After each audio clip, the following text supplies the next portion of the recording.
كما صليت على إبراهيم وعلى آل إبراهيم في العالمين إنك حميد مجيد. قال الله تبارك وتعالى في كلامه المجيد: أعوذ بالله من الشيطان الرجيم. بسم الله الرحمن الرحيم. سيقول السفهاء من الناس ما ولاهم عن قبلتهم التي كانوا عليها قل لله المشرق والمغرب.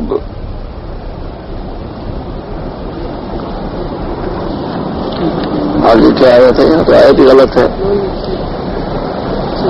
یہ حدیث یہاں پوری آیت ہی غلط ہے. قل للہ المشرق والمغرب يهدي من يشاء الى صراط مستقيم. وكذلك جعلناكم أمة وسطا لتكونوا شهداء على الناس ويكون الرسول عليكم شهيدا. وما جعلنا القبلة التي كنت عليها إلا لنعلم من يتبع الرسول ممن ينقلب على عقبيه وإن كانت لكبيرة إلا على الذين هدى الله وما كان الله ليضيع إيمانكم إن الله بالناس لرؤوف رحيم. سورۃ البقرہ کی ان آیات مبارکہ میں تحویل قبلہ کا مسئلہ اللہ تبارک و تعالی نے بیان فرمایا ہے. اور جیسے آپ پہلے پڑھ چکے ہیں کہ سابقہ آیات میں اللہ تبارک و تعالی نے ملت ابراہیمی اور ملت محمدی علیہ الصلاۃ والسلام کے بارے میں بیان فرمایا کہ دراصل ملت ابراہیم اور ملت اسلام ایک ہے. نمبر 2 یہ واضح فرمایا کہ ملت ابراہیم اور ملت اسلام ہی سب سے افضل، سب سے اکمل اور سب سے کامل اور مکمل ہے. نمبر 3 یہ وضاحت آئی کہ یہود اور نصارہ کا دعویٰ اور مشرکین مکہ کا دعویٰ کہ ہم ملت ابراہیمی پر ہیں یہ غلط ہے. اور ان کا یہ دعویٰ کہ ابراہیم علیہ السلام بھی اور ان کے اسباط اولاد یعقوب اسحاق اسماعیل علیہ السلام سب یہودیت و نصرانیت پہ تھے، یہ بھی اللہ نے واضح فرما دیا کہ یہ بات غلط ہے. یہ پچھلی آیات میں آپ نے پڑھ لیا کہ اللہ تبارک و تعالی نے مشرکین مکہ کے دعاوی کو بھی غلط فرمایا، یہودیت و نصرانیت کے دعاوی کو بھی غلط فرمایا کہ تم جو ملت ابراہیم پہ ہونے کا دعویٰ کرتے ہو اور یہ کہتے ہو کہ ابراہیم علیہ السلام بھی یہودیت پہ تھے، تو یہ اتنا بڑا واضح اور ظاہر جھوٹ ہے کہ جس کے جھٹلانے کے لیے بھی مزید کسی دلیل کی ضرورت نہیں. یہ بات واضح ہو گئی. اور یہ بات بھی واضح ہو گئی کہ ملت ابراہیمی پر جو صحیح معنوں میں کاربند ہے وہ حضور محمد مصطفیٰ ہے صلی اللہ علیہ وسلم اور آپ کی امت ہے. اور یہ بات بھی واضح ہو گئی کہ سب سے افضل سید الرسل سید الانبیاء سید الاولین والآخرین سیدنا محمد الرسول اللہ صلی اللہ علیہ وعلا آلہ واصحابہ وسلم کی ذات مبارک ہے. یہ بات واضح ہو گئی. اب ان آیات مبارک میں ایک دوسرے مسئلے پر اللہ پاک نے ارشاد فرمایا کہ جب یہ بات واضح ہو گئی کہ سب سے افضل اور اکمل جو ہے وہ محمد الرسول اللہ ہے صلی اللہ علیہ وسلم، تو اللہ نے پھر ان کو کعبہ بھی تو وہ دینا ہے جو سب سے افضل سب سے اکمل ہو. تو ان آیات مبارکہ میں تحویل قبلہ کے بارے میں اللہ نے ارشاد فرمایا. اور یہ بات یاد رکھ لیں اور سمجھ لیں اچھی طرح سے کہ سرزمین یعنی پوری زمین اور پوری کائنات جب میرے اللہ نے پیدا فرمائی تو تمام زمین میں سے افضل بقعہ جو ہے وہ یہ کعبۃ اللہ کا بقعہ مبارکہ ہے.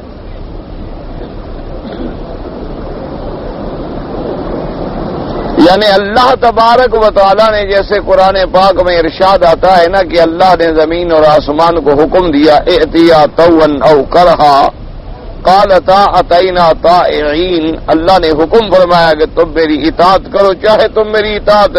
اپنی رضا سے کرو یا جبر سے کرو، اطاعت تو کرنی ہے تم نے میری. تو سب سے پہلے جس زمین کے ٹکڑے نے جواب دیا وہ یہی کعبۃ اللہ کی زمین کا ٹکڑا. سب سے پہلے اسی نے جواب دیا کہ یا اللہ ہم آپ کے ہر حکم پر اطاعت کرنے کے لیے تیار. اور اسی طرح یہ بھی ثابت ہے کہ جب زمین کو بچھایا گیا، زمین کو اللہ تبارک و تعالی نے اپنی قدرت سے پھیلایا تو اسی جگہ سے بچھایا گیا، اسی جگہ سے پھیلایا گیا. تو گویا یہ مرکزی نقطہ ہے پوری زمین کا، کیونکہ یہ قاعدہ ہے کہ ہر دائرے کے لیے ایک مرکز کی ضرورت ہوتی ہے. مرکز کے بغیر دائرہ نہیں بنتا. یہ ہمیشہ کا اصول ہے. آپ نے دیکھا ہوگا کہ اب بھی مثلا آپ کوئی پرکار لے لیں اور اس سے ایک گول دائرہ بنانا چاہیں تو پہلے اس کا کوئی مرکز ہوگا. بھی کہیں تو آپ اس کو رکھیں گے پھر ہی دائرہ کھینچیں گے نا گول. اور وہ مرکز جو ہے، وہ نقطہ جو ہے وہ اصل ہے، اسی پر پھر آپ پرکار رکھ کے فیصلہ کریں گے کہ بھئی دائرہ صحیح ہے یا دائرہ غلط ہے. تو اصل اس کے لیے مرکز کا ہونا ضروری ہے، ورنہ مرکز کے بغیر کبھی دائرہ مکمل نہیں ہو سکتا. اور اسی طرح یہ بات بھی یاد رکھیں کہ دائرہ جو ہے، دائرہ کہتے ہیں مثلا گول آپ نے ایک دائرہ کھینچا، اور دائرہ بھی تب مکمل ہوتا ہے جب اس کے دونوں سرے برابر ہوں. مثلا آپ نے ایک خط کھینچا ہے، اب ایک بڑا ہو ایک چھوٹا ہو تو پھر بھی دائرہ مکمل نہیں ہوگا. اگر وہ آپس میں جڑے ہی نہ، ملے ہی نہ، تب بھی وہ دائرہ مکمل نہیں ہوگا. بھائی حضرت درس کے بعد میرے بھائی درس سے قرآن ہے، اس کے بعد آپ سوال تو آپ بعد میں حضرت بعد میں لکھ کے بھیج دیں. اللہ ہدایت دے انہیں بھی ہمیں بھی. لا حول ولا قوت الا باللہ. پڑھا جائے، سنو اور چپ کرو بس. تو اب جناب سمجھیں اعوذ باللہ من الشیطان الرجیم. سب اعوذ باللہ پڑھ لیں، سب ٹھیک ہو جائے. اعوذ باللہ من الشیطان الرجیم. بسم اللہ الرحمن الرحیم. سیقول السفہاء. تو اب سمجھیں تو اللہ تبارک و تعالی نے جب خالق ارض و سما نے اس سرزمین کو پیدا فرمایا تو اس پوری زمین کا مرکز جو ہے وہ اللہ کا کعبہ ہے. اسی جگہ سے زمین کو پھیلایا گیا، اسی جگہ سے زمین کو بچھایا گیا. اور یہ اللہ کی شان دیکھیں اور حکمت دیکھیں کہ جیسے ساری سرزمین کا مرکزی نقطہ جو ہے وہ اللہ کا کعبہ ہے، اسی طرح تمام انبیاء اور رسول جتنے اللہ نے بھیجے ہیں علیہم الصلاۃ والسلام سب برحق ہیں، لیکن ان کا سب سے مرکزی نقطہ جو ہے وہ محمد الرسول اللہ صلی اللہ علیہ وآلہ آلہ واصحابہ وسلم تسلیما کثیرا کثیرا. تو اب یہ مسئلہ بھی سمجھیں کہ جب اللہ نے آدم علیہ السلام کو پیدا فرمایا تو کعبہ یہی تھا. یعنی آدم علیہ السلام کا قبلہ بھی یہی کعبہ ہے. یہ جو عام طور پہ مشہور بات ہے کہ قبلہ اول جو ہے وہ مسجد اقصی ہے، قبلہ اول جو ہے وہ بیت المقدس ہے، یہ بات نہیں ہے۔ قبلہ اول جو ہے وہ اللہ کا یہی کعبہ مبارکہ ہے جس میں الحمدللہ اللہ کے فضل سے ہم بیٹھے ہیں، یہ اللہ کی رحمت ہے۔ حضرت آدم علیہ السلام کا کعبہ بھی یہی کعبہ تھا۔ جب آدم علیہ السلام کو زمین میں اتارا گیا تو سب سے پہلے آدم علیہ السلام نے اسی کعبے کا حج کیا۔ سب سے پہلے آدم علیہ السلام اسی کعبہ میں حاضر ہوئے۔ آدم علیہ السلام نے اسی کعبے کی طرف رخ کر کے نمازیں پڑھی، اور پھر یہ سلسلہ چلتا رہا سیدنا ابراہیم علیہ السلام تک یہی کعبہ تھا۔ یعنی سب سے کعبہ اول، اسی لیے قرآن نے فرمایا ان اول بیت وضع للناس، کہ سب سے پہلا گھر جو ہے جو اللہ تبارک و تعالی نے عبادت کے لیے لوگوں کے لیے بنایا وہ کعبۃ اللہ ہے۔ اس لیے علماء نے اس کی تاریخ میں یہ لکھا ہے کہ سب سے پہلے ابھی زمین بھی نہیں بنی تھی، یہ پانی تھا۔ سب سے پہلے جو ہے یہ نیچے ایسے تھا جیسے پانی ہو، اور پانی کے اوپر جیسے ایک بلبلا کھڑا ہو جاتا ہے، کعبۃ اللہ والی عین اسی جگہ پر گویا کہ ایک بلبلا پہلے بھی موجود تھا جو علامت تھی کہ یہی اللہ کا کعبہ ہو۔ پھر اس کی تعمیر میں بھی یہ آیا کہ اللہ کے حکم سے اس کو ملائکہ نے بنایا، یعنی آدم علیہ السلام کے پیدا ہونے اور آسمانوں سے اترنے سے بھی پہلے، کیونکہ آدم علیہ السلام کے زمین پر آنے سے پہلے یہاں جنات آباد تھے زمین میں، اور یہ جب پانی تھا تب بھی اس کا نشان موجود تھا۔ پھر اس پانی کو اللہ نے گاڑھا کر دیا، یعنی اس کے اندر اللہ تبارک و تعالی نے جیسے سکل آتا ہے، کثافت آتی ہے، وہ پیدا کر دی، اور پھر اسی کو زمین بنایا گیا اور یہاں سے بچھایا گیا۔ اللہ کے فرشتوں نے اللہ کے گھر کو بنایا، اللہ کے فرشتوں نے اللہ کے کعبے کا طواف کیا، اور یہی وہ کعبۃ اللہ ہے جو عین اس کعبے کے نیچے ہے جو 7ویں آسمان پر کعبہ ہے۔ یعنی جیسے یہ زمین والوں کے لیے اللہ نے قبلہ بنایا ہے کعبۃ اللہ، اسی طرح 7ویں آسمان پر بھی بیت المعمور جو کعبہ ہے، قبلہ ہے، اور فرشتے جہاں اللہ تبارک و تعالیٰ کے حاضر ہوتے ہیں، طواف کرتے ہیں، تسبیح و تقدیس کہتے ہیں، اللہ تبارک و تعالیٰ کی حمد و ثنا بیان فرماتے ہیں، وہ بھی عین اسی کعبے کے اوپر ہے۔ یعنی اگر اللہ پاک اپنی قدرت سے چاہیں اور اس کعبے کو جو آسمانوں میں ہے اس کو اتارے تو عین اسی کعبے کے اوپر بیٹھے گا۔ تو یہ شرف بھی اسی کعبے کو ملا ہے کہ یہ مرکز بھی ہے اور عین اس کعبے کے نیچے بھی ہے۔ اور حتیٰ کہ بعض علماء نے تو یہ بھی لکھا ہے کہ اللہ تبارک و تعالی نے آسمان بنائے، 7ویں آسمان پہ وہ بیت المعمور ہے، اور آسمانوں کے اوپر جو ہے وہ کرسی ہے۔ وسع کرسیہ السماوات والارض، اللہ نے جو آیت الکرسی میں آتا ہے کہ وہ جو کرسی ہے وہ اتنی بڑی ہے کہ 7 آسمانوں کو بھی اپنی لپیٹ میں لے لے، اور اس کے طول و عرض کو بھی اللہ کے سوا کوئی نہیں جانتا۔ میرے آقا نے سرکار مدینہ صلی اللہ علیہ وسلم نے مثال کے طور پر سمجھایا کہ اگر 7 زمینیں ہم ایک دوسرے کے ساتھ یوں بچھا دیں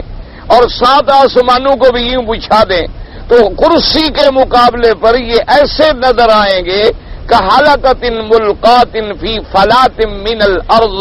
کہ جیسے ایک بڑے صحرا میں ایک کڑا آپ پھینکیں تو وہ کڑا کتنی جگہ روکتا ہے اس پورے صحرا میں سے، اتنی چھوٹی سی، تو یہ معلوم ہوگا کہ یہ 7 آسمان 7 زمینیں کرسی کے سامنے ایک کڑے کے برابر ہے۔ یعنی کرسی اتنا بڑی ہے، اور پھر کرسی کے اوپر عرش ہے، اور عرش پہ اللہ تبارک و تعالی کی ذات ہے، جیسے اس کو زیبا ہے، جیسے کہ قرآن مقدس نے کئی آیات مبارک میں ارشاد فرمایا۔ تو اس لیے اب آپ سمجھیں کہ بعض علماء کرام نے یہ بھی اپنی کتابوں میں لکھا ہے کہ یہ مرکز زمین بھی ہے، مرکز ارض بھی ہے، اللہ کا کعبہ بیت المعمور بھی اسی کے اوپر ہے، انہوں نے فرمایا، اور کرسی اور عرش بھی اسی کے اوپر، یعنی یہ شان اور عظمت جو ملی ہے وہ بھی صرف اسی کعبۃ اللہ کو ملی ہے اور کسی مقام کو نہیں ملی، اور اس کی تعمیر کا شرف بھی ملائکہ کو ملا، پھر آدم علیہ السلام کے زمانے میں، پھر ادریس علیہ السلام کے زمانے میں، اور اس کے بعد یہ سلسلہ چلا پھر عمالقہ کے زمانے میں، پھر سیدنا ابراہیم علیہ السلام کے زمانے میں۔ تو آدم علیہ السلام کا قبلہ بھی یہی قبلہ تھا، اور ان کے بعد حضرت نوح علیہ السلام آئے، ادریس علیہ السلام آئے، حتیٰ کہ سیدنا ابراہیم الخلیل علیہ السلام آئے، تب بھی یہی کعبہ تھا، سب اسی کی طرف رخ کر کے نماز اور عبادت فرماتے۔ اب حضرت ابراہیم علیہ السلام کے بعد جب موسیٰ علیہ السلام کا زمانہ آیا، اور جب بنو اسرائیل کا زمانہ آیا، تو اللہ تبارک و تعالی نے، چونکہ یہ انبیاء علیہم السلام کا مولد اور ان کا مرکز جو تھا وہ شام تھا، وہ ایسی جگہ تھی کہ جہاں اللہ نے ظاہری اور باطنی برکتیں رکھی تھیں، اور تمام انبیاء بھی بنو اسرائیل سے پیدا ہونے والے تھے، اور اللہ تبارک و تعالی نے اس جگہ کو میدان حشر کا شرف بھی بخشنا تھا، اور اللہ تبارک و تعالی نے اس کو تمام انبیاء علیہم السلام کے جمع ہونے کا مقام بھی بنانا تھا۔ تو کچھ عرصے کے لیے پھر ابراہیم علیہ السلام کے زمانے کے بعد سے حکم ہوا کہ چونکہ انبیاء بھی بنو اسرائیل سے ہیں اور ان کا معدن اصلی بھی وہی ہے، تو انہیں حکم ہوا کہ تم بیت المقدس کی طرف نمازیں پڑھو۔ یہ مسئلہ حضرت ابراہیم علیہ السلام کے بعد مسجد اقصی قبلہ بنی، ورنہ پہلے اللہ کا کعبہ یہی کعبہ تھا، اور آدم علیہ السلام کا بھی یہی قبلہ تھا، نوح علیہ السلام کا بھی یہی قبلہ تھا، ادریس علیہ السلام کا بھی یہی قبلہ تھا، ابراہیم علیہ السلام کا بھی یہی قبلہ تھا۔ یہ بعد میں پھر موسیٰ علیہ السلام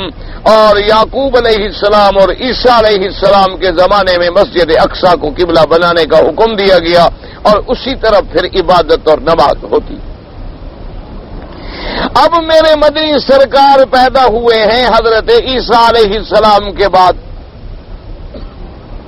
حضرت عیسیٰ علیہ السلام سے تقریباً 600 سال بعد حضور صلی اللہ علیہ وسلم کی بعثت ہوئی۔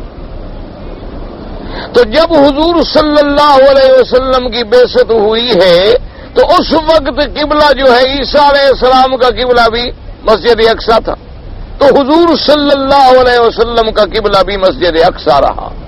حضور صلی اللہ علیہ وسلم بھی اسی طرف نمازیں پڑھتے رہے، اسی طرف آپ عبادت فرماتے تھے۔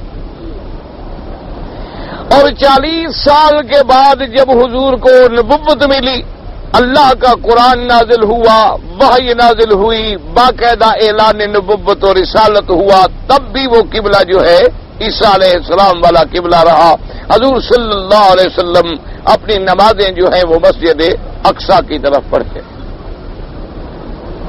لیکن حضور صلی اللہ علیہ وسلم کے دل میں اور قلب مبارک میں یہ تمنا رہی ہمیشہ کہ اللہ نے جب مجھے ملت ابراہیمی کا وارث بنایا ہے، اور اللہ تبارک و تعالی نے جب مجھے ولد اسماعیل علیہ السلام میں پیدا فرمایا ہے، اور اسماعیل علیہ السلام بھی اولاد ابراہیم علیہ السلام میں ہیں، تو اللہ تبارک و تعالی اگر مجھے ابراہیم کی بنا اور قبلہ جو سب سے اول قبلہ تھا کعبۃ اللہ، اگر اس کی طرف مجھے رخ کر کے عبادت کا حکم دے دیتے تو اللہ کا کمال کرم ہوتا، رحمت ہوتی۔ کہ ملت بھی ابراہیمی اور کعبہ بھی ابراہیمی. تو یہ حضور کی ایک تمنا تھی، لیکن حضور صلی اللہ علیہ وسلم اپنی نماز جو ہے، عبادت جو ہے، وہ مسجد اقصی کی طرف فرماتے. اور یہ بھی روایات مبارک میں موجود ہے کہ حضور صلی اللہ علیہ وسلم اکثر اوقات جو عبادت ہے اور جو آپ کی نماز ہے وہ حجر اسود اور رکن یمانی کے درمیان، یعنی ادھر حجر اسود ہے، ادھر رکن یمانی ہے، تو حضور پاک اسی طرف عبادت فرماتے. اور وہاں سے جب آپ نماز پڑھتے تو یہ کعبہ بھی درمیان میں آ جاتا اور مسجد اقصی کی طرف رخ بھی ہو جاتا، کیونکہ رخ کرنے کا حکم تو مسجد اقصی کی طرف تھا. لیکن یہ کعبۃ اللہ اگر ادھر سے کھڑے ہوں تو درمیان میں آ جاتا تھا، اور ادھر سے کھڑے ہوں تو پھر پشت ہو سکتی تھی، کیونکہ ہم نے رخ کرنا ہے بیت المقدس کو، تو پھر کعبۃ اللہ کو پشت ہو جاتی. تو لہذا حضور زیادہ تر نمازیں جو ہیں اپنی وہیں سے پڑھتے تھے تاکہ رخ بھی بیت المقدس کو ہو جائے اور کعبہ ابراہیمی بھی اگر درمیان میں رہے تو الحمدللہ. اسی طرح میرے آقا نے سرکار مدینہ صلی اللہ علیہ وسلم نے، صحابہ رضوان اللہ علیہم اجمعین نے ابتدائے اسلام میں اپنا رخ اور اپنی نمازیں جو ہیں وہ مسجد اقصی کی طرف پڑھی، حتیٰ کہ وقت آ گیا میرے آقا نے ہجرت کی اللہ کے حکم سے مدینہ منورہ کے لیے. اب جب میرے آقا مدینہ منورہ تشریف لے گئے اور مسجد قباء میں آپ نے قیام فرمایا اور مسجد قباء کے بعد پھر مدینہ منورہ میں تشریف فرما ہوئے، تو اب جب وہاں سے نماز پڑھتے مسجد اقصی کی طرف تو کعبۃ اللہ کو پشت ہو جاتی، کیونکہ اب تو مدینہ منورہ میں جانے کے بعد جہت جو تھی وہ بدل گئی. جیسے آپ ایک ملک سے کسی دوسرے ملک میں جاتے ہیں تو جہت بدل جاتی ہے. جیسے آپ اپنے ملک میں ہوں تو آپ مغرب کی جہت میں نماز پڑھتے ہیں، اس کے علاوہ اگر آپ یورپ والی طرف چلے جائیں تو آپ مشرق کی طرف نماز پڑھیں گے، اور آپ اگر مدینہ منورہ چلے جائیں تو بالکل عین رخ ہوگا آپ کا تقریباً میزاب رحمت والی جانب، تو وہاں سے شمال بنے گا، نہ مشرق بنے گا نہ مغرب بنے گا. اسی لیے میرے آقا نے صلی اللہ علیہ وسلم نے حکم دیا تھا جو حدیث مبارک میں موجود ہے. آپ نے فرمایا کہ جب انسان پیشاب کے لیے جائے یا قضاء حاجت کے لیے جائے، لیٹرین میں جائے، تو آپ نے فرمایا کہ خیال کیا کرو شرقوا و غربوا، مشرق کی طرف یا مغرب کی طرف رخ کیا کرو. تو اس لیے محدثین نے فرمایا کہ یہ مدینے والوں کو حکم تھا، کیونکہ ان کا قبلہ جو ہے وہ شمال بنتا تھا، نہ مشرق بنتا تھا نہ مغرب بنتا تھا. تو حضور کے فرمان کا مقصد یہ تھا کہ آدمی اگر بیت الخلا میں ہے تو اپنا رخ جو ہے وہ قبلے کی طرف نہ کرے، نہ رخ کرے اور نہ پشت کرے. لیکن اس مسئلے کو بھی اچھی طرح سمجھ لیں کہ یہ سب سے افضل اور ادب کا طریقہ یہ ہے کہ چاہے آدمی اپنے گھر میں ہے، مکان میں ہے، حمام میں ہے، تو اپنا رخ نہ قبلے کی طرف کرے اور نہ قبلے کو پشت کرے، بلکہ اپنے حمامات ایسے انداز میں تعمیر کروائے، ایسے انداز میں بنائے کہ کعبے کی طرف رخ بھی نہ بنے اور پشت بھی نہ بنے. لیکن اگر فرض محال علماء نے لکھا کہ کسی ایسے شہر میں چلا جاتا ہے، مثلا کسی آپ ایسے ملک میں چلے گئے جو کافروں کا ملک ہے، ان کو تو آپ کے قبلے سے کوئی یعنی ادب نہیں ہے، اور انہوں نے جو حمامات بنائے ہوتے ہیں تو ان کا رخ بھی ہو سکتا ہے یا پشت بھی ہو سکتی ہے. تو علماء نے فرمایا کہ اگر حمام ہے اور کمرہ ہے اور دروازہ بند ہے تو استعمال کرنے میں کوئی حرج نہیں ہے. اور اگر آپ خلا میں ہیں، صحرا میں ہیں، میدان میں ہیں، تو پھر وہاں ایسے حالات پیدا نہ کریں کہ آپ کا رخ قبلے کی طرف ہو جائے یا پشت ہو جائے. تو مسئلہ کیا سمجھ آیا کہ جب ہم صحرا میں ہوں گے تو ہمارے اپنے بس میں ہے نا کہ ہم کدھر رخ کریں.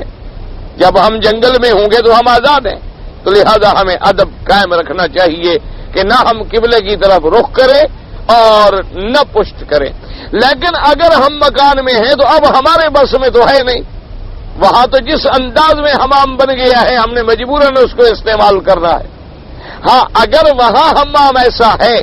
کہ ہم دوسرے انداز میں بیٹھ جائیں تو بچ سکتے ہیں تو ہمیں بچنا چاہیے، لیکن اگر اس کا کوئی حل نہ ہو تو انہوں نے کہا کہ اگر عمارت کے اندر ہے، مکان کے اندر ہے، بند ہے، تو پھر وہاں ایسی جہت کا گناہ جو ہے وہ نہیں ہوگا، کیونکہ ایک تو انسان معذور ہے اور دوسرا آگے دیوار بھی موجود ہے۔ جیسے دیکھیں نا نماز کے لیے کہ آپ آگے نہ گزریں، لیکن اگر آپ نے آگے سترا گاڑ دیا، یعنی کم از کم 1 ہاتھ کے قریب لمبی لکڑی، انگلی کے برابر موٹی لکڑی یا اس کے برابر اور کوئی چیز آپ نے آگے رکھ دی، سترا بنا دیا، تو اب نمازی اگر سترے کے اس طرف سے گزر رہا ہے تو گناہگار نہیں ہوگا، اس لیے کہ آپ کے آگے سترا آ گیا۔ اسی طرح آپ اگر نماز دیوار کے ساتھ پڑھ رہے ہیں یا ستون کے ساتھ پڑھ رہے ہیں اور آدمی ادھر سے گزر رہا ہے تو وہ گناہگار نہیں ہوگا، کیونکہ اس کے اور آپ کے مابین میں وہ دیوار یا وہ ستون جو ہے وہ حاجز ہے۔ تو اسی طرح جب وہاں بیٹھ کے ہم اپنی قضاء حاجت کے لیے بیٹھیں گے تو آگے دیوار ہے، آگے بند ہے، تو اس لیے اس میں گنجائش ہے، لیکن اگر آدمی میدان میں ہے تو اس کے لیے ضروری ہے کہ وہ اللہ کے کعبے کا احترام کرے، اس حالت میں نہ کعبۃ اللہ کی طرف رخ کرے اور نہ کعبۃ اللہ کی طرف پشت کرے۔ اصل بات یہ ہوتی ہے، یاد رکھیں کہ یہ تعظیم اور عظمت کعبہ کا مسئلہ ہے، ورنہ ایک آدمی ہزاروں میل کعبۃ اللہ سے دور ہے، پشت سے یا رخ کرنے سے کعبۃ اللہ کو تو کوئی فرق نہیں پڑتا۔ دیکھیں نا جی، اب ہم ہزاروں میل دور ہیں، ہزاروں میل دور کسی ملک میں ہم ہیں، اگر ہم نے رخ کیا یا ہم نے پشت کی تو لیکن کعبۃ اللہ کا جو عظمت کا حق ہے وہ ہم نے ادا نہ کیا، اس لیے کہ جس کی طرف اللہ نے ہمیں اپنی نماز میں رخ کرنے کا حکم دیا ہے،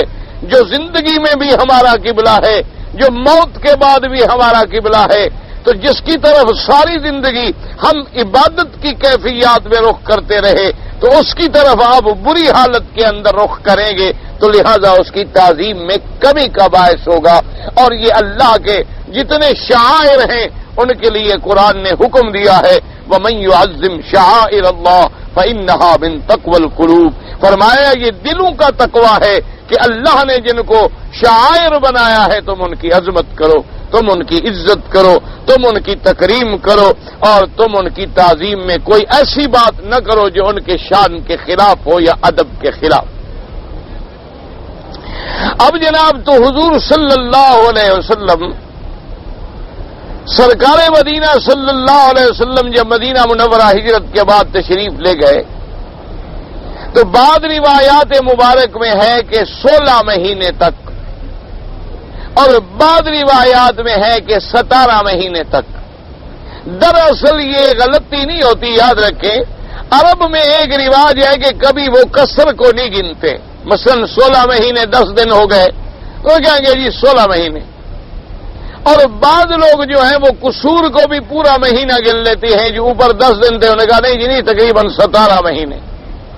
جیسے ہمارے یہاں بھی رواج ہوتا ہے نا، مثلا آپ نے کسی کا قرضہ دینا ہو 1,10,550 ریال، وہ کہہ رہے بھائی ٹھیک ہے جی 1,10,000 آپ ذرا بس راؤنڈ فگر بتلا دینا، باقی چھوٹی موٹی باتیں وہ جب دیں گے لیں گے تو اس وقت ہم دیکھ لیں گے کہ اوپر نیچے کتنا ہے۔ تو اس طرح عرب کے اندر بھی ایک رواج تھا کہ کبھی تو وہ چھوٹے سے دن جو ہے تھوڑے سے ان کو بھی پورا مہینہ گن لیتے تھے اور کبھی ان کو بالکل چھوڑ دیتے تھے۔ تو اس لیے بعض علماء نے اور بعض روات نے فرمایا کہ 16 مہینے اور بعض روات نے فرمایا کہ 17 مہینے حضور صلی اللہ علیہ وسلم بیت المقدس کی طرف، مسجد اقصی کی طرف نمازیں پڑھتے رہے اور دل میں اللہ پاک سے تمنا بھی کرتے رہے، آرزو بھی کرتے رہے۔ آخر اللہ نے میرے پاک نبی کی آرزو کو پورا فرمایا اور اللہ نے حکم دے دیا کہ اب آپ مسجد اقصی کی طرف سے اپنا رخ مبارک پھیر لیں، فول وجهک شطر المسجد الحرام، اب آپ مسجد الحرام کی طرف رخ کر کے آئندہ نمازیں پڑھیں۔ اب قیامت تک یہ وہی قبلہ اول جو آدم علیہ السلام کا قبلہ تھا، جو ابراہیم علیہ السلام کا قبلہ تھا، درمیان میں جو عارضی حکم تھا مسجد اقصی کے لیے اس کو ہم نے منسوخ کر دیا ہے اور اب ہم نے یہ حکم جو ہے جاری فرما دیا۔ تو حضور صلی اللہ علیہ وسلم نے مدینہ منورہ میں ہی کعبۃ اللہ کی طرف نمازیں پڑھنی شروع کی، اور یہی کعبہ انشاءاللہ جیسے حضور کی نبوت کی آمد تک، اللہ کی کتاب کی آمد تک، اسی طرح اب یہ قبلہ جو ہے مسلمانوں کے لیے یہ بھی قیامت تک، کیونکہ آپ کے بعد نبوت نہیں، آپ کی کتاب کے بعد کتاب نہیں، آپ کی شریعت کے بعد شریعت نہیں، تو لہذا اب اس حکم کو بدلنے کا سوال ہی پیدا نہیں ہو سکتا، کیونکہ حکم تو بدلا میرے اللہ نے، اور اللہ نے وحی بند فرما دی، تو لہذا یہ قبلے کا حکم جو ہے وہ قیامت تک جاری رہے۔ اب جناب ان آیات مبارکہ میں اللہ تبارک و تعالی نے ایک تو حضور صلی اللہ علیہ وسلم کو جیسے افضل الرسل بنایا، اسی طرح افضل کعبہ بھی عطا فرمایا، اور دوسرا ان آیات مبارکہ میں یہودیت کا، نصرانیت کا اور مشرکین مکہ کا بھی رد فرمایا گیا، کیونکہ ہر مذہب والے جو ہیں وہ اپنے مذہب کی تائید میں اسلام کے خلاف اعتراض کرتے تھے، اب بھی کرتے ہیں، اور ایسے پیدا ہوتے رہیں گے۔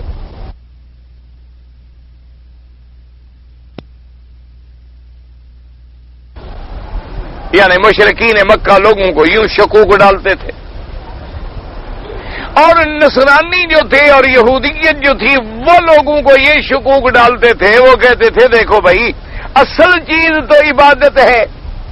اور اللہ کے نبی جو ہیں وہ عبادت تو ہمارے کعبے کی طرف کرتے ہیں، لہذا معلوم یہ ہوتا ہے کہ اصل تو ہمارے دین کو اچھا سمجھتے ہیں وہ، لیکن ظاہر نہیں کر رہے۔ یہودیت اور نصرانیت جو تھی وہ اس انداز میں لوگوں کے دماغوں میں اسلام کے خلاف شبہات پیدا کرتی تھی کہ دیکھو جی اگر اللہ کے نبی صلی اللہ علیہ وسلم ملت ابراہیمی پر ہیں اور آپ اولاد ابراہیم، پھر ہمارے کعبے کی طرف کیوں نماز پڑھتے ہیں جس طرف ہمارے نبیوں نے نماز پڑھی ہے، جس طرح موسیٰ علیہ السلام نے نماز پڑھی ہے، عیسیٰ علیہ السلام نے نماز پڑھی ہے؟ تو معلوم یہ ہوتا ہے کہ ہمارے دین کو اچھا سمجھتے ہیں لیکن ظاہر نہیں فرماتے، وہ لوگوں کو اس طرح گمراہ کرتے۔ یہ قاعدہ ہوتا ہے نا جی کہ ہر باطل جو ہے اللہ تبارک و تعالی رحمت فرمائے، اللہ تبارک و تعالی ہر مسلمان کو ضلال سے، غوایت سے، گمراہی سے اپنی رحمت کے ساتھ محفوظ فرمائے۔ تو اصل وجہ کیا ہوتی ہے کہ اس طرح لوگ پھر دلوں کے اندر شبہات ڈالتے ہیں، شکوک ڈالتے ہیں، اور یہ قاعدہ ہے کہ جب آدمی کے دل میں کسی بات کا شک ڈال دیں تو اب وہ بات بڑھتی چلی جاتی۔ آپ دیکھیں نا جی مثلا آپ کا گھر الحمدللہ اللہ ہر مسلمان کے گھر کو محفوظ رکھے، میں بطور مثال عرض کر رہا ہوں، اللہ ہر مسلمان کی عزت کو محفوظ رکھے۔ آپ مثلا 10 سال گزر گئے، 20 سال گزر گئے، آپ کی شادی ہو گئی، گھر میں بیوی، آپ، بچے سب اطمینان سے زندگی گزار رہے ہیں، لیکن ایک شیطان آ کے ایک ایسا رخنہ ڈال دیتا ہے کہ خاوند کو کہتا ہے کہ بات یہ ہے کہ بھائی میں نے آپ سے ایک بات کہنی تھی۔ اس نے کہا فرمائے، چھوڑو یار چھوڑو، پھر آپ ناراض ہو جائے گا۔ تو ایک دماغ میں الجھن ڈال دی۔ اب وہ ضرور پوچھے گا، وہ کہے گا نہیں یار کہو کوئی بات نہیں میں ناراض ہوں، کہ نہیں یار میں کہتا تو تھا، میں کرنا بھی چاہتا تھا، لیکن کیوں بلا وجہ میں آپ سے اپنا تعلق خراب کروں؟ آپ میرے دوست ہیں، میرے بڑے محبوب ہیں، بھائی ہیں، بس چھوڑیں، بس مہربانی کریں، اب میں نہیں بتا رہا۔ اب وہ ضرور کہے گا بتاؤ۔ تو کئی دن تک اس کے دماغ کو اس الجھن میں مبتلا کرنے کے بعد پھر کہے گا بھئی پھر یہ بات آپ باہر تو نہیں کریں گے، کسی اور کو تو نہیں کہیں گے، یار کہیں ایسا نہ ہو کہ میں خیر خائی کر رہا ہوں اور تم مجھے ہی دشمن بنا لو اپنا۔ اب پکا کرے گا بات کو۔ جب بات پکی ہو جائے گی تو کہے گا جی میں نے تو کل دیکھا تھا تم جب نوکری پہ چلے جاتے ہو نا، تمہاری بیوی دری دروازے کھول کے پتہ نہیں کس کو دیکھتی رہتی ہے۔ ایک کیڑا ڈال دیا دماغ، اور بیوی کے دماغ میں بھی کیڑا ڈال دیا کہ دیکھیں آپ میری بہن ہیں، ہم آپ کے گھر میں کھانا کھاتے ہیں، آپ ہمیں روٹی دیتی ہیں، ہم آپ کے گھر میں اتنے عرصے سے زندگی گزار رہے ہیں، اور شرم بھی آتی ہے، اب میں کیا کروں، تمہارا خامد بھی میرا بھائی ہے، میرے ساتھ بڑی مہربانی کرتا ہے، میں کہنا تو نہیں چاہتا تھا لیکن میں مجبور ہو گیا ہوں کہ تمہیں جو میں نے بہن کہا ہے، تمہاری عزت کا بھی مجھے بڑا خیال ہے، دیکھے تمہارے خاوند کو چھٹی تو روز 6 بجے ہوتی ہے یا 8 بجے آتا ہے، پتہ ہے 2 گھنٹے کہاں رہتا ہے؟ اس نے تو فلاں مقام پہ معاشقہ کیا ہوا، عشق لڑایا ہوا، وہاں رہتا ہے۔ اب بیوی کے دماغ میں بھی خلل ہو گیا، اب اس نے دیکھنا شروع کیا کہ خاوند کہاں اترتا ہے، کہاں جاتا ہے، کہاں نہیں، تو دروازہ تو کھولے گی دیکھنے کے لیے، کھڑکی تو کھولے گی۔ اب خاوند نے بھی جھانکنا شروع کیا کہ کھڑکی کھلی ہے یا بند ہے، تو نتیجہ یہ نکلا کہ بستا ہوا گھر جو ہے وہ برباد ہو گیا، اور درمیان میں ایک شیطان شیطانی کر کے چلا گیا، اور وہ اپنی اپنی جگہ دونوں کا خیر خواہ بھی بنا رہا۔ خامد کا اپنی جگہ خیر خواہ ہے اور بیگم صاحبہ کا اپنی جگہ بھائی بنا ہوا ہے، اور دونوں کا گھر بھی برباد کر دیا، اور بات کچھ بھی نہیں تھی۔ انجام کیا ہوا؟ لڑائیاں ہو گئیں، طلاقیں ہو گئیں، بچے رل گئے، برباد ہو گئے، اور محض ایک آدمی نے اپنے فتنے کو، اپنی طبیعت کی شیطانیت کو استعمال کر کے مسلمان کے گھر کو برباد کر دیا۔ تو باطل بھی اسی طرح فتنہ ڈالتا ہے، دماغوں میں خلل ڈالتا ہے۔ ایک بات دماغ میں ڈال دے گا، وہ کہے گا دیکھو جی بات ٹھیک ہے، آپ سچ کہتے ہیں اور آپ کا عقیدہ بھی ٹھیک ہے، قرآن شریف بھی برحق ہے، اللہ کے نبی بھی برحق ہیں، صحابہ بھی برحق ہیں، لیکن بات یہ ہے دیکھیں جی آپ کی لڑکی کی کوئی اگر جائیداد چھین لے، میراث چھین لے، تو آپ کو تکلیف ہوگی کہ نہیں ہوگی کہ آپ کی بیٹی کو کوئی محروم کر دے؟ اور آپ کی بیٹی بھی بڑی پیاری ہو، عزت والی ہو، تعلیم والی ہو، علم والی ہو، اور اس کو نجائز ظلم کر کے اس کی کوئی جائیداد چھین لے، تو آپ اس کو کیا سمجھیں گے؟ دیکھو جی ٹھیک ہے، سب باتیں ٹھیک ہیں، ایمان بھی پہلے لے آئے، اسلام بھی پہلے لے آئے، اسلام کے لیے خرچ بھی بڑا کیا، لیکن حضور کی بیٹی کو تو محروم کر دیا نا جی میراث سے۔ بس ایک کیڑا ڈال دیا سیدنا صدیق کے خلاف۔ اب یہ تو علم والا فیصلہ کرے گا نا کہ بھی حضور کی جائیداد کتنی تھی، اب یہ فیصلہ تو عالم کرے گا، عالم سوچے گا کہ بھی پہلے ہم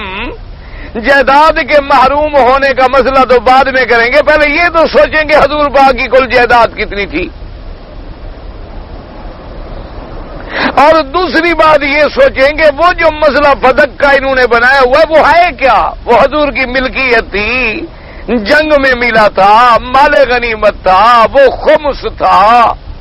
وہ حضور پاک نے خیبر میں خریدا تھا، حضور کی ملکیت تھی، باپ دادے سے جائیداد ملی تھی، وہ واقعہ کیا؟ یہ تو کام عالم کا ہے۔ ایک جاہل کے دماغ میں تو اتنی کیڑا کافی ہے نا کہ دیکھو جناب حضور کی بیٹی کو محروم کر، بس ایک کیڑا شروع ہو گیا۔ اسی طرح انہوں نے کہا دیکھو جناب آپ دیکھتے ہیں کہ اب حدیث مبارک میں بھی آتا ہے، قرآن شریف میں بھی اللہ فرماتے ہیں میں نے نور بھیجا، اور حضور کی حدیث مبارک بھی ہے کہ بی بی صاحبہ فرماتی ہے کہ میں نے خواب دیکھا کہ میرے بطن مبارک سے ایک نور مبارک نکلا ہے، اور شام کے محل بھی روشن مجھے نظر آنے لگے۔ تو اب اس نے دماغ میں ڈال دیا دیکھو بھائی قرآن بھی کہتا ہے نور ہے، بی بی نے بھی دیکھا کہ میرے پیٹ سے نور پیدا ہوا، یہ دیکھو وہاں بھی مولوی ہیں جو کہتے ہیں کہ حضور بشر ہے۔ دیکھو نا کتنی بڑی زیادتی کی بات ہے، حضور کی توہین کر رہے ہیں کہ نہیں کر رہے؟ بس اب کیڑا ڈال دیا، دماغ میں پڑ گیا۔ اب یہ باتیں تو عالم سوچے گا نا کہ بھئی حضور کی ماں نے جو خواب دیکھا ہے تو انبیاء کا خواب تو وحی ہے، اچھا اگر ہے تو وہ تو خواب ہے، خواب اور حقیقت میں آسمانوں اور زمینوں کا فرق ہے۔ اور یہ تو پھر عالم سوچے گا کہ بھی اگر وہ نور مانا جن سے نور تھا تو پھر ماں کو بچہ دودھ پلانے کے لیے کیا ضرورت تھی؟ نور بھی دودھ پیتے ہیں۔ پھر بی بی حلیمہ سعدیہ کو لے جانے کی کیا ضرورت تھی؟ دودھ پلانے کی کیا ضرورت تھی؟ حضور صلی اللہ علیہ وسلم کے لیے خادمہ رکھنے کی کیا ضرورت تھی؟ یہ ساری باتیں تو پھر اہل علم سوچیں گے، لیکن عام آدمی کے دماغ میں تو ایک بات بیٹھ گئی ہے کہ جہاں سنا کہ یہ کہہ رہا ہے کہ اللہ کے نبی نور نہیں ہوتے بشر ہوتے ہیں اور اولاد آدم ہوتے، کہا دیکھو گستاخ ہے۔ ہر باطل فرقہ یاد رکھو کہ ہمیشہ وہ شبہات ڈالتے ہیں دماغوں میں، اسی طرح جیسے مشرکین مکہ نے شبہات ڈالے، انہوں نے کہا دیکھو جناب، حضور فرماتے ہیں کہ میں اولاد ابراہیم ہوں، حضور فرماتے ہیں کہ میں ملت ابراہیمی پہ ہوں، لیکن ابراہیم کا کعبہ تو چھوڑا ہوا ہے، نماز تو بیت المقدس کی طرف پڑھتے ہیں۔ اب لوگوں کے دماغ میں شروع ہو گیا خلجان۔ نصرانی اور یہودیوں نے کہا کہ دیکھو بھائی ٹھیک ہے، ہمیں کہتے ہیں کہ ہم غلط ہیں، اگر ہم غلط ہیں تو پھر ہمارا کعبہ بھی غلط ہے، اس کی طرف نماز کیوں پڑھتے ہیں؟ اگر ہم غلط ہیں اور ہمارا دین غلط ہے، ہمارا طریقہ غلط ہے، تو پھر ہمارا قبلہ بھی غلط ہے، لیکن ان کا نبی نماز تو ہمارے قبلے کی طرف پڑھتا ہے اور ہمیں یہ بھی کہتا ہے کہ تم غلط ہو۔ انہوں نے یہ خدشہ ڈال دیا۔ اب یہ کام تو اہل علم کا تھا جن کو اللہ نے ہدایت دی کہ خدا کے بندو، ہم نماز پڑھیں مشرق کی طرف، ہم نماز پڑھیں مغرب کی طرف، اس ساری کائنات کا مالک کون ہے؟ میرا اللہ ہے۔ وہ جدھر اپنے بندے کو حکم دے دے، غلام کا کام ہے مڑ جانا، غلام کا کام مالک سے یہ پوچھنا تو نہیں کہ آپ نے آج مجھے جناب جدے کیوں بھیجا ہے، آج آپ مجھے مدینہ کیوں نہیں بھیجتے؟ اس کا کام ہے کہ وہ کہے جدے جاؤ تو جدے جائے، کہے مدینے جاؤ تو مدینے جائے۔ اس کا کام ہے وہ حکم دے کہ طائف جاؤ تو طائف جائے۔ اس کا کام ہے بھی کہیں نہ جاؤ تو بیٹھا رہے۔ اب عبادت کا مقصد ہے اللہ کی ذات کے آگے اپنی بندگی اور تذلل کو اختیار کرنا، اور ایسا راستہ اختیار کرنا جو ہمیں اللہ تک پہنچا دے۔ اب میرے اللہ کی مرضی ہے کسی کو اس راستے سے اپنی طرف بلائے، کسی کو اس راستے سے اپنی طرف بلائے، کسی کو اعتراض کرنے کا کیا؟ اللہ تبارک و تعالی نے اپنی طرف آنے کے لیے راستے معین فرما دیے ہیں۔ اب ایک آدمی حرم میں داخل ہوتا ہے ادھر سے بسملہ کی طرف سے، ایک آدمی داخل ہوتا ہے باب السلام کی طرف سے، ایک آدمی داخل ہوتا ہے باب المدینہ کی طرف سے۔ اگر سب کی نیت نماز ہے تو مجھے یہ کیا حق ہے کہ میں کہوں کہ نہیں جناب تم چونکہ ادھر سے آئے ہو تمہاری نماز نہیں ہوتی، لازمی ادھر سے آؤ۔ جو عقل والا ہوگا وہ کہے گا مولوی صاحب دماغ تو خراب نہیں، نماز تو سب نے قبلے کی طرف پڑھنی ہے، ادھر سے آئے ادھر سے آئے، مقصود تو قبلہ ہے۔ تو اس لیے اللہ تبارک و تعالی نے ان آیات مبارکہ میں تحوید کعبے کے بارے میں فرمایا سیقول السفہاء من الناس ما ولاھم عن قبلتہم التی کانوا علیہا قل للہ المشرق والمغرب یہدی من یشاء الی صراط مستقیم۔ اللہ نے فرمایا سیقول السفہاء، البتہ کہیں گے وہ جو بے وقوف ہیں، کم عقل ہیں، جن کے پاس عقل نہیں ہے حق بات کے سمجھنے کا، ما ولاھم عن قبلتہم التی کانوا علیہا، ان کو کس چیز نے پھیرا ہے اس قبلے سے جس قبلے کی طرف یہ عبادت کرتے تھے۔ اللہ نے فرمایا میرے بدری ان کو کہہ دو قل للہ المشرق والمغرب، مشرق بھی میرا ہے، مغرب بھی میرا ہے، شمال بھی میرا ہے، جنوب بھی میرا ہے، میں جس راستے سے چاہوں اپنے بندوں کو صراط مستقیم پہ بلا لوں، کسی کو اعتراض کرنے کا کیا حق ہے؟ لیکن اب اس آیت کو سمجھیں، اس کے اندر ایک سمجھنے والا مسئلہ ہے۔ یہاں لفظ ہے سیقول، اور سین اور صوفہ کا جہاں بھی قرآن میں یا عرب کی لغت میں استعمال ہوتا ہے استقبال کے لیے ہوتا ہے۔ سیقول السفہاء، البتہ کہیں گے، یعنی مستقبل میں، استقبال میں، زمانہ استقبال میں۔ تو اس لیے بعض علماء نے فرمایا کہ یہ آیت جو ہے ابھی قبلے کے بدلنے کا حکم نہیں آیا تھا۔ وہ جو حکم ہے نا فَوَلِّ وَجْهَكَ شَطْرَ الْمَسْجِدِ الْحَرَامِ، کہ اب مسجد الحرام کی طرف رخ کرو، ابھی وہ آیت نہیں اتری تھی۔ اللہ نے یہ آیت پہلے اتاری اور اپنے پاک پیغمبر کو فرما دیا کہ تمہاری تمنا کو بھی ہم جانتے ہیں، ہم تمہیں قبلے کی طرف بھی پھیر دیں گے، لیکن جب پھیریں گے تو پھر یہ جاہل کہیں گے کہ اب کیوں پھیرا ہے۔ اللہ تبارک و تعالی نے، کیونکہ اللہ کے علم میں تھا کہ انہوں نے یہ تو کہنا ہے، یعنی جب حضور بیت المقدس کی طرف نماز پڑھتے تھے مشرکین مکہ پھر بھی اعتراض کرتے تھے، اور جب مسجد اقصی کو چھوڑ کے پھر اللہ کے قبلے کی طرف آ گئے، پھر بھی اعتراض کے دیکھو جی اب کیوں آ گئے، یا پہلے غلط تھا یا اب غلط ہے۔ اس لیے اللہ تبارک و تعالیٰ نے اس حکم کے نازل کرنے سے پہلے اپنے پیغمبر کو خبر عطا فرما دی کہ جب ہم یہ حکم دیں گے تو پھر یہ بے وقوف پھر بھی ایسی باتیں کریں۔ اور اس کے بعد دوسری علماء نے وجہ یہ لکھی ہے، انہوں نے کہا کہ نہیں، کبھی یہ بھی ہوتا ہے کہ زمانہ مستقبل کی بات ہوتی ہے لیکن قرآن اس کو ماضی کے صیغے کے ساتھ ذکر فرما دیتے ہیں، جیسے اللہ نے فرمایا وَنَادَى أَصْحَابُ الْجَنَّةِ أَصْحَابَ النَّارِ، اللہ نے فرمایا کہ جنت والوں نے پکارا دوزخ والوں کو، حالانکہ جنت والے پکاریں گے جب جنت میں جائیں گے، جب دوزخ والے دوزخ میں جائیں گے یہ بات اس وقت ہوگی زمانے مستقبل میں، اور ماضی کا صیغہ وَنَادَى پکارا، حالانکہ وَسَيُنَادَوْنَ مضارع کا صیغہ ہونا چاہیے تھا کہ آنے والے زمانے میں جب جنت والے جنت میں ہوں گے جہنم والے جہنم میں ہوں گے تو جنت والے جہنمیوں کو پکاریں گے، جہنم والے جنت والوں کو پکاریں گے، لیکن چونکہ خبر اتنی پکی ہے، یقینی ہے، کیونکہ خبر دینے والا مولا ہے جس کی خبر کبھی غلط نہیں ہو سکتی، تو ایسے ماضی کا صیغہ استعمال کیا گیا گویا کہ جنت والے جنت میں چلے گئے، جہنم والے جہنم میں چلے گئے، اور گویا وہ پکار چکے ہیں حالانکہ آئندہ پکارے، جیسے فرمایا قد افلح المؤمنون،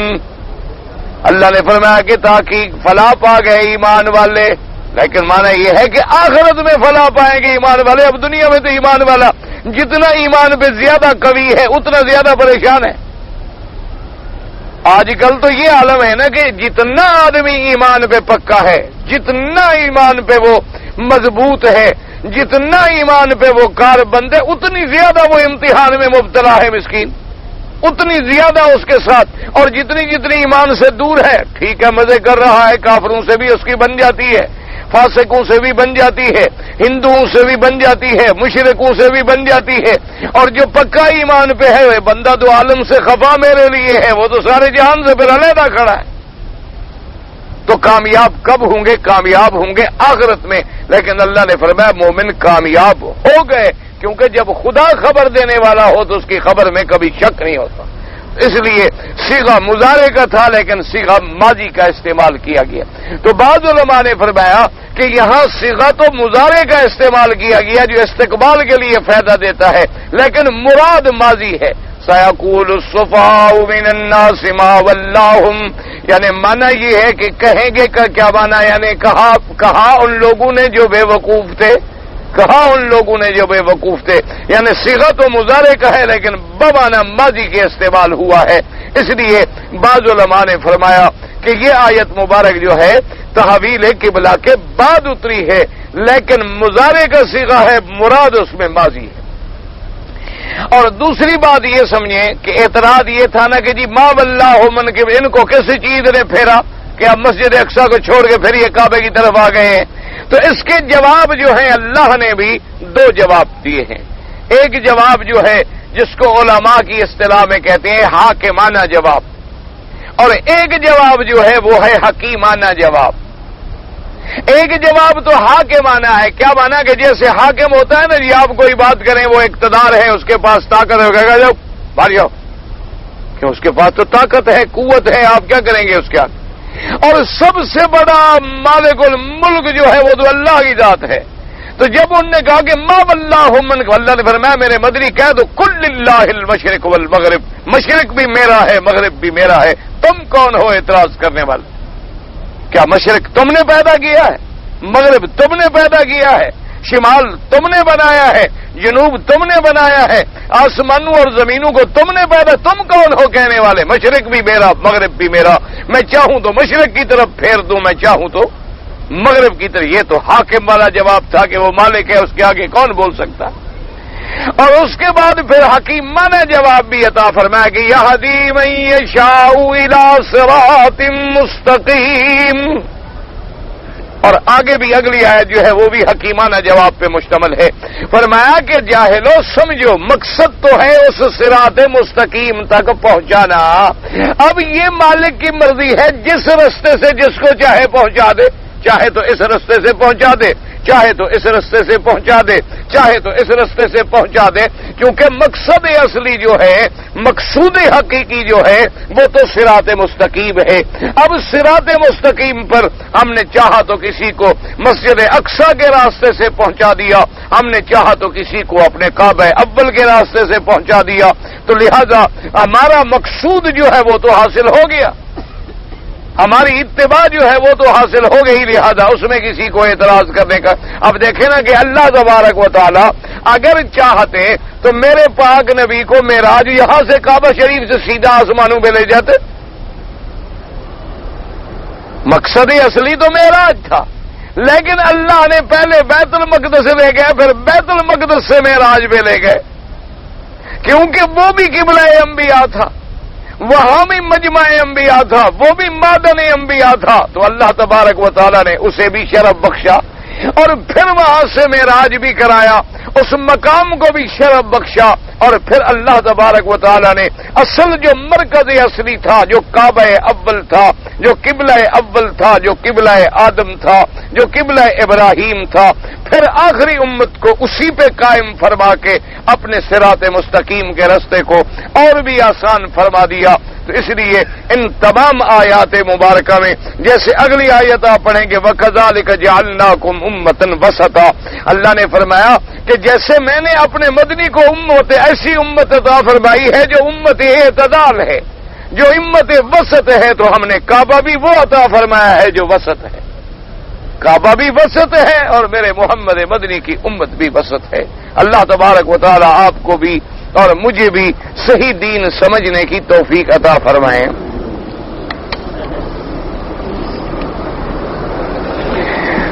حضور صلی اللہ علیہ وسلم کی ولادت کے بارے میں یاد رکھو علماء میں اختلاف ہے۔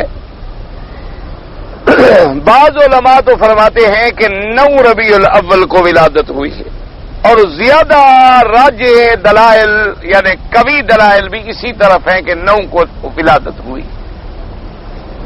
اور بعض علماء فرماتے ہیں کہ 12 کو ہوئی ہے۔ لیکن ایک بات یاد رکھو، 9 اور 12 میں تو 2 قول ہیں، لیکن مہینے میں کوئی جھگڑا نہیں کہ ولادت بھی اسی مہینے میں ہوئی اور وفات بھی اسی مہینے میں۔ اصل وجہ کیا ہے، ایک بات ہمیشہ کے لیے یاد رکھ لیں کہ پہلے دور میں یہ زمانہ ہی نہیں تھا کہ آدمی تاریخیں رکھے اور ڈائری رکھے، اب تو کمپیوٹر آ گئے، ہر چیز آپ کمپیوٹر میں بھی فیڈ کر دیتے ہیں۔ پہلے دور میں واقعات یاد رکھے جاتے تھے کسی بڑے حادثے سے، کسی بڑی بات سے، جیسے فرمایا الم تر کیف فعل ربک باصحاب الفیل، وہ ہاتھیوں کا جو واقعہ آیا تھا، تو ہاتھیوں کا واقعہ اتنا بڑا مشہور تھا، اتنا بڑا عجیب و غریب تھا کہ ساری دنیا میں مشہور تھا، تو لہذا لوگ اسی سے گنتے تھے کہ بھئی آپ جو بات کر رہے ہیں یہ ہاتھیوں والے واقعے سے پہلے کی ہے بڑا بعد کی ہے۔ جیسے کہ آپ کتابیں دیکھیں تو آئے گا کہ ولد فی سنۃ الفیل، کہ حضور صلی اللہ علیہ وسلم اس سال پیدا ہوئے ہیں جس سال ہاتھیوں والا واقعہ پیش آیا۔ تو پہلے دور میں اس طرح قصے یاد رکھے جاتے تھے، تاریخوں کا صحیح معنی میں انضباط نہیں ہوتا تھا کہ باقاعدگی سے ڈائری لکھی جائے، تاریخ لکھی جائے، اس لیے تاریخ میں تو اختلاف ہو سکتا ہے لیکن مہینے میں کوئی اختلاف نہیں۔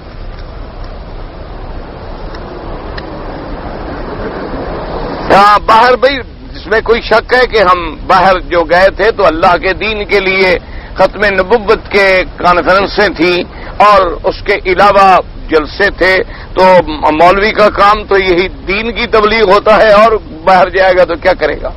وہاں بھی الحمدللہ یہی مقصد تھا، یہاں بھی یہی مقصد ہے۔ میرے بچے جو ہیں بیمار ہیں، لڑکے ہیں بیمار ہیں ٹی بی کے، اللہ پاک شفا عطا فرمائے، اور دعا کریں کہ جتنے بیمار ہیں اللہ سب کو شفا کاملہ عطا فرمائے، اور ہمارے تمام بیماریاں اپنی رحمت سے ظاہری باطنی سب دور فرمائیں۔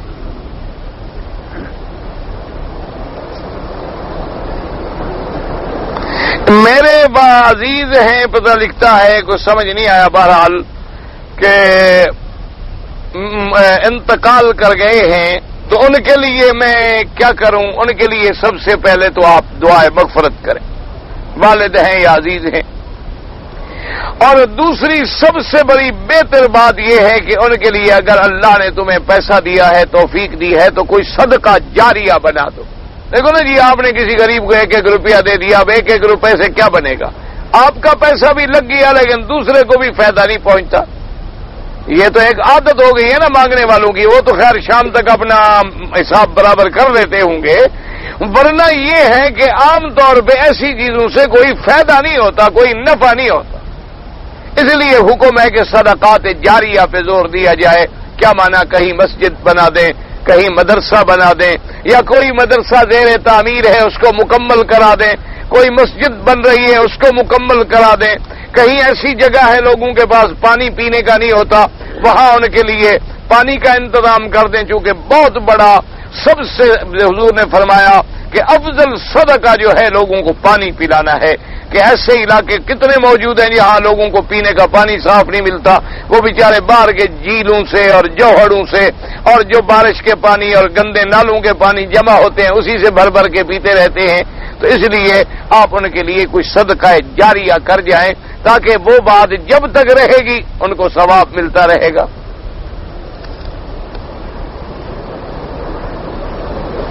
کہتے جی کہ شادی کے موقع پر کسی گانے والی عورت کو بلانا یہ بالکل حرام ہے۔ شادی کے موقع پر اجازت صرف اتنی ہوتی ہے کہ اگر چھوٹی بچیاں جو گانے والی نہیں ہیں، یعنی عام گھروں میں جو چھوٹی بچیاں ہیں، اگر انہوں نے کوئی ڈبہ یا کوئی ایسی چیز اٹھا لی، دف وغیرہ بجا لی، اور کوئی انہوں نے ایسا کلام یا کوئی ایسے جملے اور پڑھ لیے، تو اس کی اجازت ہے۔ یہ معنی نہیں ہوتا کہ گانے والیوں کو بلایا جائے، ان پر تو اللہ کے رسول نے لعنت بھیجی ہے۔ اور جو طبلے باجے مزمار ہیں ان کو حضور نے فرمایا کہ یہ شیطان کے آلات ہیں،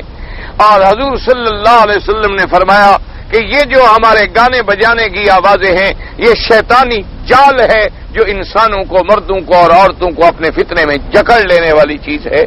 اس لیے حدیث مبارک میں آتا ہے، حضور پاک سفر فرما رہے تھے، ایک صحابی اونٹوں کے آگے رجز پڑھ رہے تھے۔ آپ نے دیکھا ہوگا نا اونٹوں والے رات کو سفر کرنے کچھ گنگناتے رہتے ہیں، ابھی اونٹ ذرا تیز چلتے ہیں، تو حضور نے فرمایا مالن کیا کر رہے ہو، کیا کر رہے ہو؟ نے کہا حضور یہ تو ہم اونٹوں کے آگے جب چلتے ہیں سفر کرتے ہیں۔ ہم نے میں اوپر عورتیں سفر کر رہی ہیں، تمہاری آواز سے ہو سکتا ہے کسی عورت کے دل کو ٹھوکر لگ جائے، اسے پسند آ جائے۔ تو اللہ کے نبی نے سفر کرنے والی کون تھی؟ صحابیات پاک، اور کہنے والا کون تھا؟ صحابی، اور صحبت کس کی تھی؟ محمد الرسول اللہ صلی اللہ علیہ وسلم۔ جب حضور نے اس زمانے میں بھی منع فرما دیا، اور آج تو اللہ معاف کرے فتن کا دور ہے، اللہ تبارک و تعالی بچائے، تو لہذا ان گانے بجانے سے بچا کریں، یہ بالکل حرام ہے۔ کہتا ہے جی ایک بچہ ہے وہ بالغ ہو گیا لیکن ختنہ نہیں کرایا گیا، تو کیا اب بھی ختنہ کرا سکتے ہیں؟ کرا سکتے ہیں، کوئی بات نہیں، کوئی ایسی بات۔ اور خدا کی قدرت، ابراہیم علیہ السلام کا ختنہ تو ہوا ہی بڑھاپے میں۔ ابراہیم علیہ السلام کا ختنہ جو ہے، یہ ختنے کی سنت جو ہے ابراہیم علیہ السلام کے زمانے سے شروع ہوئی ہے۔ اللہ نے سب سے پہلے حکم جو ہے سیدنا ابراہیم علیہ السلام کو دیا، اور اس وقت آپ بوڑھے ہو چکے تھے، اس وقت یہ حکم ملا، تو بہرحال کوئی ایسی بات نہیں، اب بھی آپ کرا سکتے ہیں۔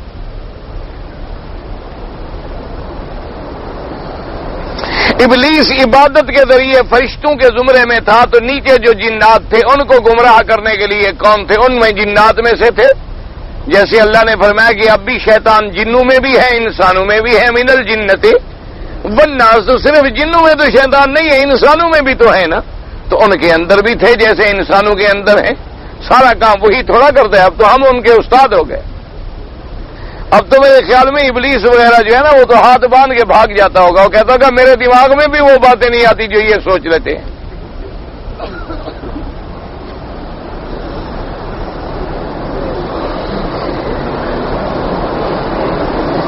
میں نے ایک عمرہ کیا اور اس کے بعد پھر میں نے دوسرا عمرہ کیا، اور بال جو ہے وہ میں نے آخر میں کٹا لیے۔ بہرحال آپ دم سے تو بچ گئے، لیکن آئندہ ایسا نہ کریں۔ جب عمرہ کریں تو عمرے سے آپ نکلے ہی نہیں ہیں جب تک کہ بال نہ کٹائیں، لہذا دوسرا عمرہ جو تم نے کیا گویا اسی پہلے کو تکرار کرتے رہے، کیونکہ جب تک تم نے بال نہیں کٹائے تو عمرے سے تو نکلے نہیں، دوسرا کیسے کر لیا؟ لہذا گویا وہ تمہارا ایک ہی ہوا، لیکن آئندہ ایسی بات نہ کریں۔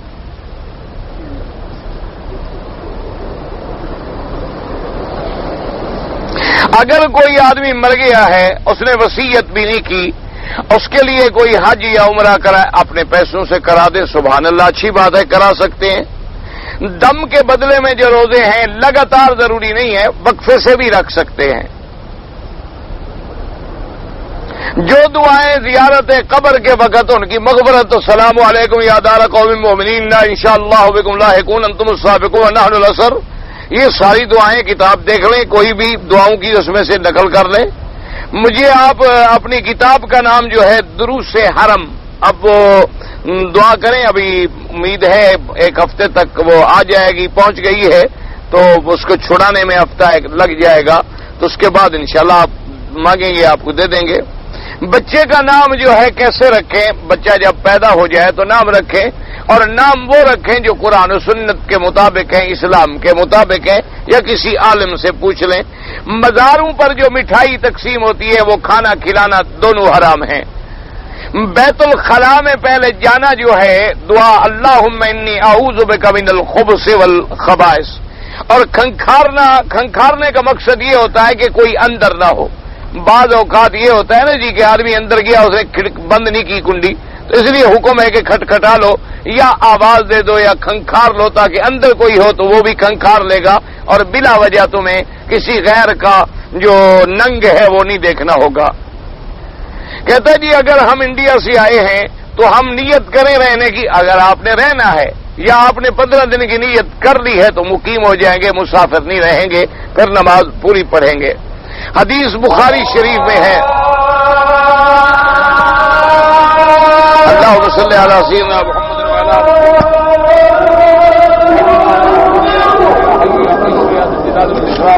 اللہم صلی بنا ولا تسلمنا وامتحنا ولا